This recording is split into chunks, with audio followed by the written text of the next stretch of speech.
క్రీస్తునాథుని యందు ప్రియ సహోదరి సహోదరులారా, నేటి సువార్త పఠనాన్ని మనం ధ్యానించినట్లయితే మనందరికీ రెండు విషయాలు బోధపడతాయి.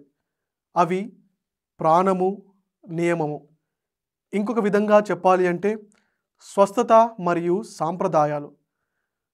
క్రీస్తునాథుని యందు ప్రియ దైవ ప్రజలారా, నేటి సువార్త పఠనాన్ని మనం చూసినట్లయితే విశ్రాంతి దినము రోజు ప్రభు దేవాలయంకి వెళ్ళడం, అక్కడున్న ఊచ చేయగల వ్యక్తిని స్వస్థతపరచడం, అది చూసిన పరిసయ్యులు ప్రభువుని ప్రశ్నించడం మరియు చివరికి ప్రభువుని చంపడానికి సైతం పన్నాగం పడడం మనం చూస్తూ ఉన్నాం. అయితే ప్రభు ఈ విధంగా పలుకుతున్నారు. మార్కు సువార్త 2వ అధ్యాయము 27వ వచనంలో ఈ విధంగా పలుకుతున్నారు. విశ్రాంతి దినము మానవుని కొరకు నియమింపబడింది కానీ విశ్రాంతి దినము కొరకు మానవుడు నియమింపబడలేదు అనే వాక్యము ద్వారా మనందరికీ తేటతెల్లం చేస్తూ ఉన్నారు.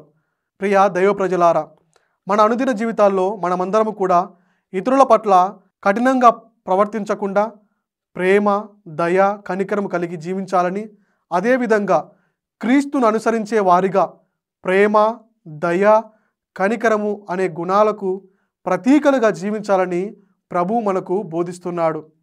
ప్రియ దైవ ప్రజలారా, మనందరి జీవితాల్లో కూడా కొన్ని సంవత్సరాలుగా దేవాలయంకు అనేక ఆశీర్వాదాల కోసం, అనేక స్వస్థతల కోసం, అనేక అవసరాల కోసం వెళ్తూ ఉంటాం.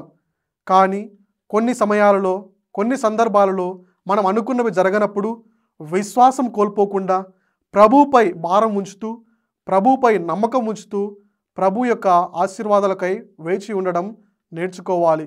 ఈనాటి సువార్త పట్టణంలో కూడా ఊచ చేయగల వ్యక్తి ప్రభువుపై నమ్మకం ఉంచడం మనం చూస్తూ ఉన్నాం. ఒకసారి ఊచ చేయగల వ్యక్తి యొక్క జీవితాన్ని మనం పరిశీలించినట్లయితే బహుశా ఆయన కొన్ని సంవత్సరాలుగా దేవాలయంకు స్వస్థత కోసం వెళ్తూ ఉండవచ్చు. కానీ అది జరగకపోయినప్పుడు ఎలాంటి విశ్వాసం కోల్పోకుండా ప్రభువుపై అతనికి ఉన్నటువంటి విశ్వాసం, నమ్మకం చివరికి ప్రభు ద్వారా ఆయన స్వస్థత పొందే విధంగా చేసింది. ప్రియ సహోదరి సహోదరులారా, మనం కూడా మన అనుదిన జీవితాల్లో ప్రభువుపై నమ్మకం ఉంచి ప్రభువుని అంటిపెట్టుకొని జీవించే వారిగా ఉండాలని, ప్రభుని యొక్క సాన్నిధ్యాన్ని కోరుకునే వారిగా ఉండాలని మన జీవిత యాత్రను కొనసాగిద్దాం. ఆమేన్.